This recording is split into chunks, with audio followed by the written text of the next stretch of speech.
Mesdames et messieurs, bonsoir. Il est 20h sur ITV, c'est parti pour le journal. À la une de l'actualité, ce soir, la coalition sénégalaise pour la cause palestinienne appelle à une grande marche de solidarité le 13 avril prochain. En conférence de presse ce matin, la coalition dénonce les injustices que subit la Palestine. Elle demande également la rupture des relations diplomatiques avec Israël et l'expulsion immédiate de son ambassadeur au Sénégal. À suivre dans quelques instants les explications de Satou Diba. Lancement des activités du mois africain de la prévention au Sénégal, focus cette année sur les risques professionnels face aux transformations numériques et aux nouvelles technologies. Les détails à suivre avec Neyali Fall. Pendant ce temps, le Sénégal accueille la 13e Assemblée générale du groupe focal de l'Afrique de l'Ouest, une rencontre placée sous le signe de la coopération régionale pour une meilleure prise en charge des infrastructures routières. Voilà pour les titres, dans un instant, le développement.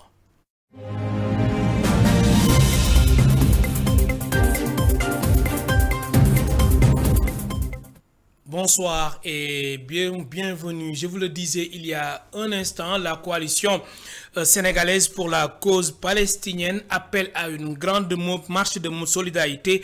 Ce dimanche 13 avril, elle a lancé ce matin un appel solennel à la mobilisation générale en faveur du peuple palestinien. En conférence de presse aujourd'hui, la coalition dénonce les injustices que subit la Palestine. Parmi leurs revendications, la rupture des relations diplomatiques avec Israël et l'expulsion immédiate de son ambassadeur au Sénégal, Satou Diba. C'est avec détermination et engagement que les membres de la coalition sénégalaise pour la cause palestinienne réitèrent leur solidarité au peuple palestinien. Nous savons tous très bien que la liberté de l'Afrique ne sera jamais complète sans celle du peuple palestinien. L'occupation coloniale, l'apartheid, l'épuration ethnique et religieuse, les expulsions forcées et l'entreprise de génocide perpétrées par l'État sioniste et terroriste d'Israël contre le vaillant peuple palestinien, avec la complicité active des USA, renouvelée et renforcée par le régime de Donald Trump, constitue un piétinement sans limite des droits et libertés de tout un peuple, en même temps qu'une injure à l'endroit de l'humanité tout entière. Se taire ou croiser les bras dans ces circonstances-là, c'est consciemment ou non se rendre complice de telle ignominie. Palestine entière massacrée. En conférence de presse, la coalition sénégalaise pour la cause palestinienne appelle à une forte mobilisation le dimanche 13 avril pour la rupture des relations diplomatiques avec l'Israël et l'expulsion immédiate de son ambassadeur. Conscient de nos responsabilités communes, la coalition sénégalaise pour la cause palestinienne invite l'ensemble des citoyens et citoyennes, personnalités, associations, mouvements citoyens, partis politiques, syndicats et autres organisations démocratiques de la société civile à prendre part à la grande marche de solidarité avec le peuple palestinien martyr, prévue le dimanche 13 avril 2025. Les slogans durant la marche seront pour la rupture des relations diplomatiques avec Israël et l'expulsion immédiate de son ambassadeur. Le premier conseiller à l'ambassade palestinienne estime que cette guerre a pris de l'ampleur et les dégâts sont énormes. Le peuple palestinien est en train de le vivre sous le bombardement sans cesse, mais nous, à distance, on est en train de le vivre en live. Et aujourd'hui, le peuple palestinien, il fait appel général à un soulèvement mondial, comme ça a été fait pour l'Afrique du Sud dans les fins des années 80, pour terminer avec l'état d'apartheid en Afrique du Sud. Nous avons besoin aujourd'hui de terminer et de faire fin à l'apartheid israélienne en Palestine. Les membres de la coalition sénégalaise pour la cause palestinienne soulignent que plus de 50 000 morts sont enregistrés, dont plus de la moitié sont des femmes et des enfants dans la ville de Gaza, en attendant d'être rasés. Pour eux, l'heure est vraiment grave. L'examen périodique universel au menu d'un atelier d'information en faveur des parlementaires. L'objectif est d'informer les parlementaires sur leur rôle concernant les mécanismes de l'EPU, le respect des recommandations et obligations sur les droits humains établis par la Commission nationale des droits de l'homme du Sénégal, Aram Faldo. Cette séance d'information sur l'examen périodique universel des droits humains vise à outiller les parlementaires sur les mécanismes de l'EPU pour garantir le respect des recommandations et obligations du Conseil des droits de l'homme établies par les Nations Unies selon la présidente de la Commission nationale des droits de l'homme. Tous les 4 ans et demi, le Sénégal est jugé par la communauté internationale des droits de l'homme pour voir quelle est la situation des droits de l'homme dans le pays. Alors, le dernier examen a eu lieu en 2024 et le Sénégal s'était vu présenter 322 recommandations pour pouvoir être considéré comme étant un pays des droits de l'homme. Sur les 322, 299 ont été acceptés par le Sénégal.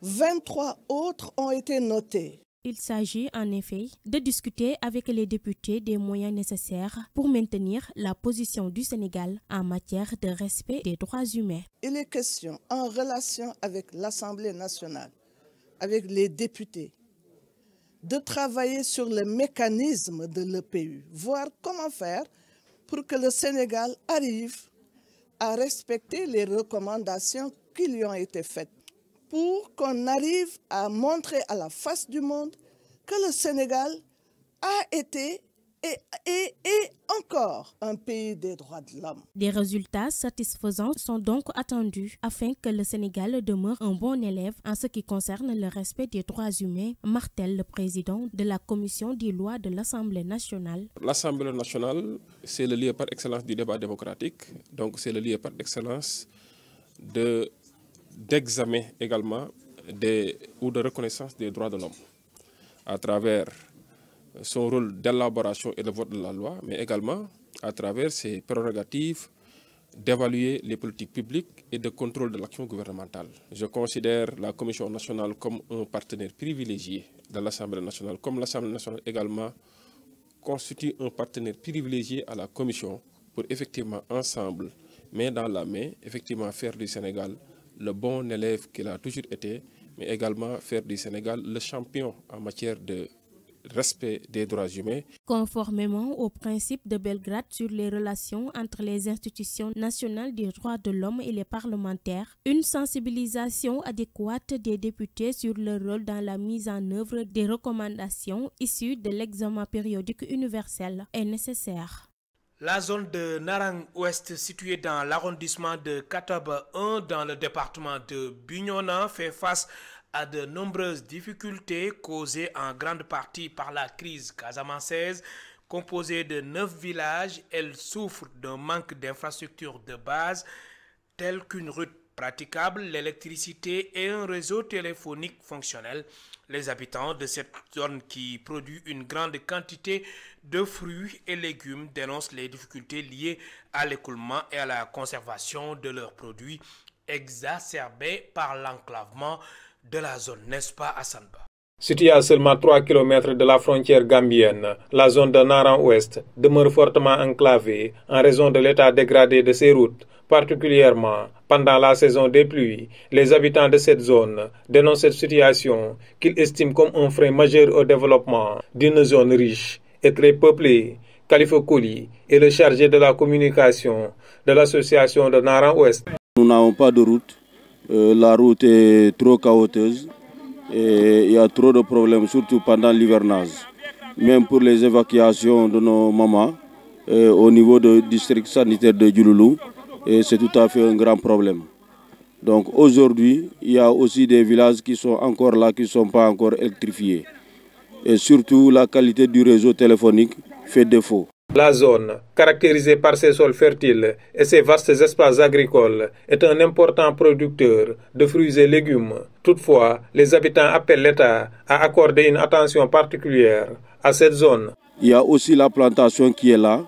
C'est tout à fait normal que l'État puisse avoir un œil sur ce secteur parce que nous ravitaillons pratiquement la capitale du Sénégal et surtout la Gambie. En effet, les habitants estiment que l'absence d'infrastructures adéquates telles qu'une route praticable et un centre de santé fonctionnel entrave leur bien-être. Ce que nous attendons de nos autorités, c'est surtout la route. Nous avons un problème par rapport à la route. L'hivernage, on sort difficilement. Et surtout, nous n'avons pas un hôpital digne de son nom. Nous n'avons que des cases de santé dans le secteur. Composé de villages tels que Kolobori, Dimbaya, Touba Tranquille, Dombondir, Katak, Mahmouda et Koudjoubé, la zone de Naran-Ouest attend de l'État une réponse rapide face à ces difficultés causées en grande partie par la crise casamançaise. Direction Nioro-du-Rip, les populations réclament de meilleures fournitures en eau. Les coupures d'eau deviennent de plus en plus insupportables. Les factures sont très salées selon les populations. Elles interpellent les autorités. Sékou Diallo. L'accès à l'eau en qualité et en quantité suffisante préoccupe les populations de Nioro commune. Les coupures répétitives et quotidiennes perturbent l'approvisionnement en eau dans cette commune chef-lieu de département. C'est une situation extraordinaire, rocambolesque, une situation qui nous interpelle tous en tant que citoyens de Nioro, une situation qui ne peut pas être décriée d'aucune façon, parce qu'à chaque fois on voit véritablement des coupures d'eau ici à Nioro et ça crée que des problèmes, ça crée que des problèmes dans les familles, dans les ménages, dans les maisons. Au-delà des difficultés rencontrées avec l'accès à l'eau, ces populations décrient également la cherté de la dernière facture. Il y a eu des hausses inexplicables, parfois sans explication. Alors, une famille qui avait l'habitude de payer 10 000, un jour, on vient avec une facture de 30 000. Et ça crée un problème. Il y a eu beaucoup de familles à qui, véritablement, leur eau a été coupée aujourd'hui. Et ça, je pense que ça ne fait qu'augmenter le problème. Moi, je pense que, véritablement, ce que nous voulons, nous, en tant que citoyens de Nioro, c'est des solutions. Des solutions par rapport aux coupures d'eau, à la cherté de la facturation et également aux réparations des fuites d'eau avec un temps record. C'est ce que nous voulons. C'est ce que nous voulons. Et c'est cet appel-là que nous lançons à l'actuel régime. C'est cet appel-là que nous lançons véritablement au président de la République, à son premier ministre, au gouvernement, mais surtout à son ministère, surtout le ministère de l'Hydraulique, Cheikh Tidiane Dièye. Parce qu'on est en train de vivre une situation sans commune mesure, une situation inexplicable. Ces populations ont rencontré le chef de service départemental de la CNO qui les a rassurés et qui explique cette situation par les délestages électriques. Lancement des activités du mois africain de la prévention au Sénégal, focus cette année sur les risques professionnels face aux transformations numériques et aux nouvelles technologies, les risques liés à la digitalisation, au télétravail ainsi qu'aux risques psychosociaux et à la cybersécurité seront au menu des débats tout au long du mois. Ndeyalifal. Experts et professionnels se sont réunis autour d'un thème central, prévenir les risques professionnels à l'ère du numérique, pour lancer les activités du mois africain de la prévention. Aujourd'hui, on est réunis pour lancer les activités du mois africain de la prévention au Sénégal. Et cette année, nous allons nous pencher sur un sujet d'actualité. Il s'agit de la prévention des risques professionnels à l'épreuve des transformations numériques et des nouvelles mutations technologiques.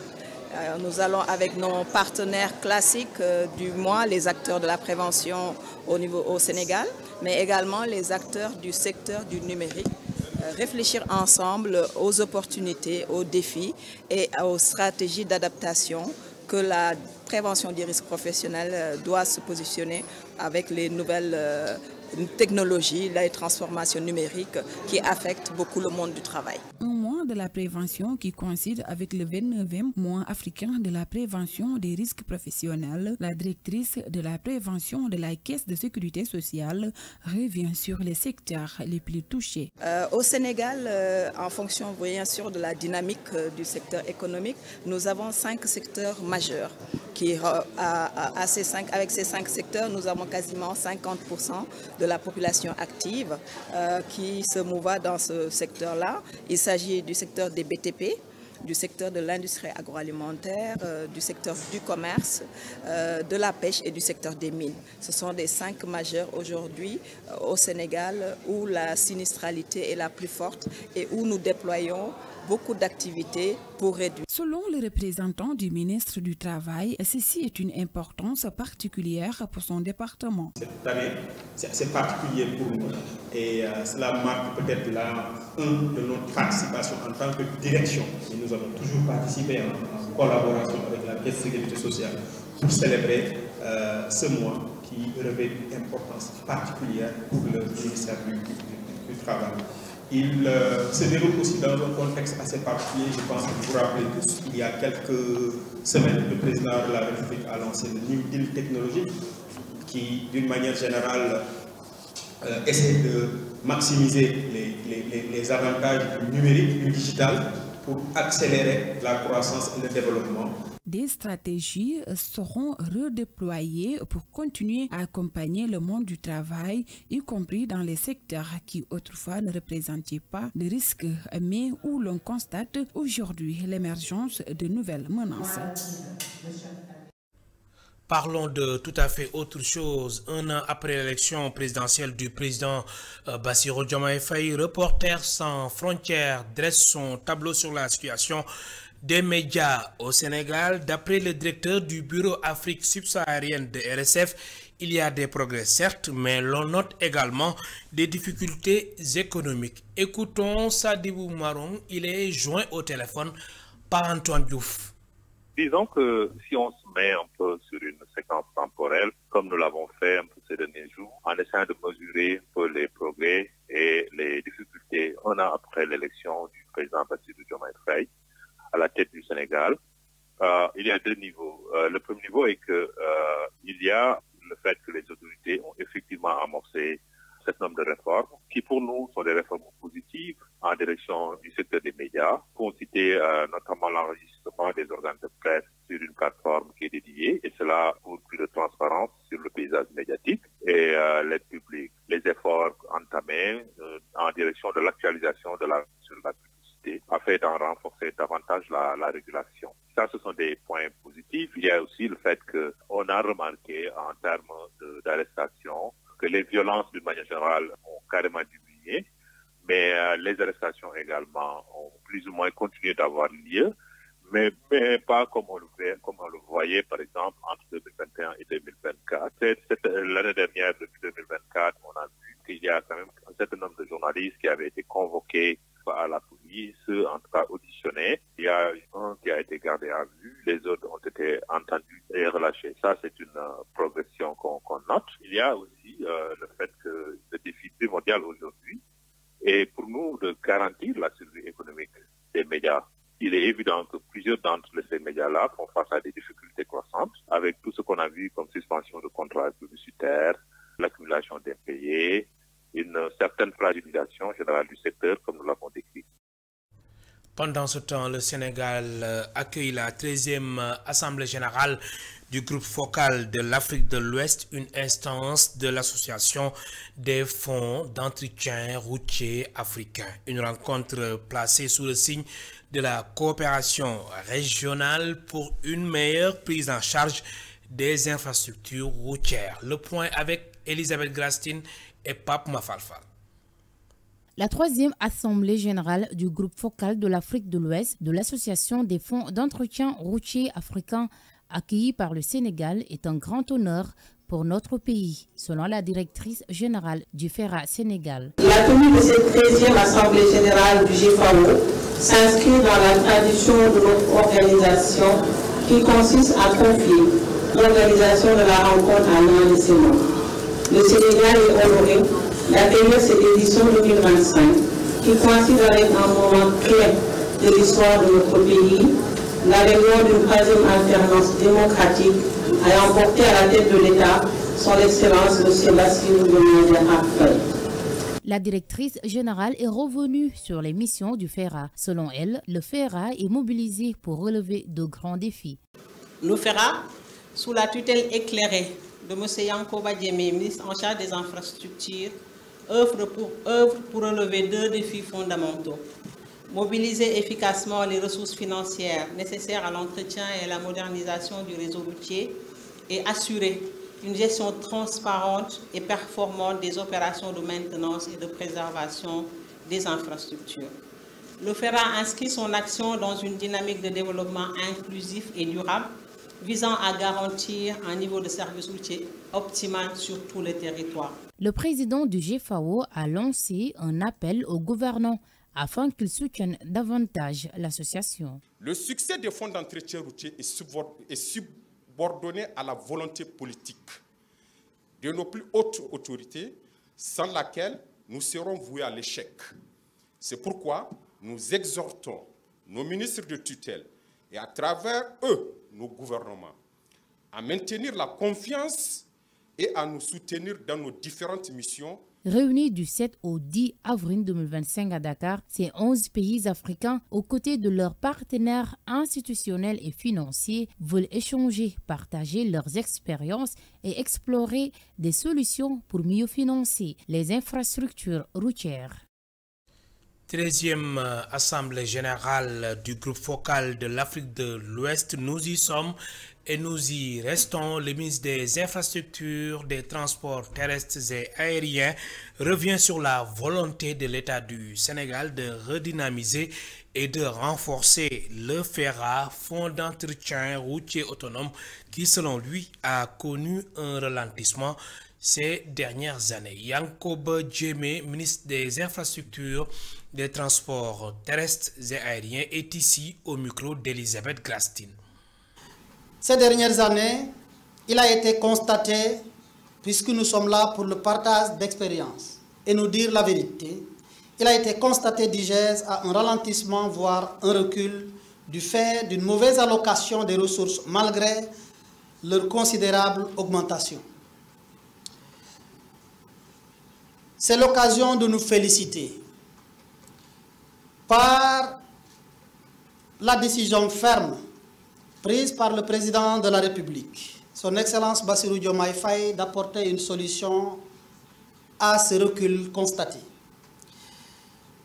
Je me réjouis du fait que son Excellence le président de la République a choisi de faire confiance aux femmes et à la jeunesse. Aux femmes en portant à la tête du FERA une brave dame. Donc à cet instant de mon propos, réitérer l'importance que le président de la République accorde à la gouvernance de nos institutions. Tel que décliné dans l'axe 4 de l'agenda stratégique Sénégal Vision 2050, cette gouvernance est une garantie d'une gestion rigoureuse des ressources, assurant que chaque action entreprise contribue à l'atteinte d'un objectif collectif. Mesdames et messieurs, c'est la fin de ce rendez-vous avec l'actualité sur ITV. Merci de nous avoir suivis. Bonsoir.